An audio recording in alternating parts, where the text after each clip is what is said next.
माजी विद्यार्थ्यांना हा प्रताप केला आहे। मुख्याध्यापकांनी फोटो काढण्याची परवानगी दिली खरी, मात्र या माजी विद्यार्थ्यांनी शाळेत अख्खा सिनेमाच शूट केलाय। नेमका काय प्रकार घडलाय त्यावरचा हा विशेष रिपोर्ट।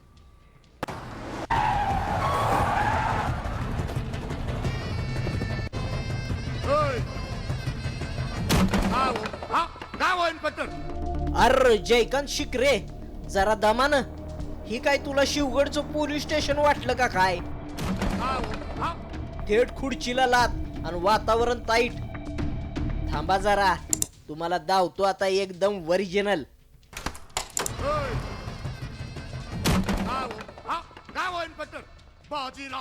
वो सब राउंड पे गए। बुलाना बुलाना उसको, बोला जयकांत शिकरे इज वेटिंग, बुलाओ उसको। आने दो साले।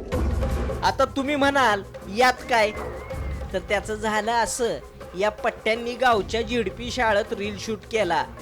नुसता रील शूट केला नाही, तर तिथल्या सामानाचं थोडं नुकसान बी केलं। मग पुढं काय झालं? आली रे आली, आता तुझी बारी आली। शिक्षण अधिकाऱ्यांनी घेतलं एकदम सिरियस। थेट शाळेच्या मुख्याध्यापकांना म्हणजे हेडमास्तरांनाच बोलवून घेतलं आणि दिला दम। ऐका, शाळेचं हेडमास्तर काय म्हणतात। शिक्षक या भावनेचा आदर करण्याच्या ऐवजी अनादर जर करत असतील, तर अशा जे संबंधित कोण रील्स करणारे आहेत त्यांनी आपल्या मनाला विचारावं की आपण ज्या शाळेमध्ये मोठं शिक्षण घेतलं आणि मोठं झालो, या शाळेबद्दल आपल्याला असताना आदर किती ठेवायला पाहिजे, हे रील्स करणाऱ्या लोकांनीच ते समजून घ्यायला पाहिजे।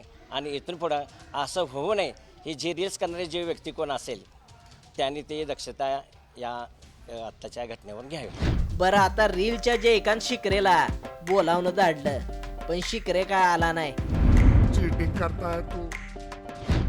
मास्तरांनी नाराजी व्यक्त केली। शेवटी शाळा एक मंदिर आहे आणि त्याचा असा वापर म्हणल्यावर काय म्हणावं। थोडक्यात काय, तर तुम्ही तुमची कला जपा, पण शाळेचं नुकसान कशाला? पटतंय का नाही जयकांत? कोल्हापूरवरनं रणजित माझगावकर, साम टीव्ही। काय हो इन्स्पेक्टर,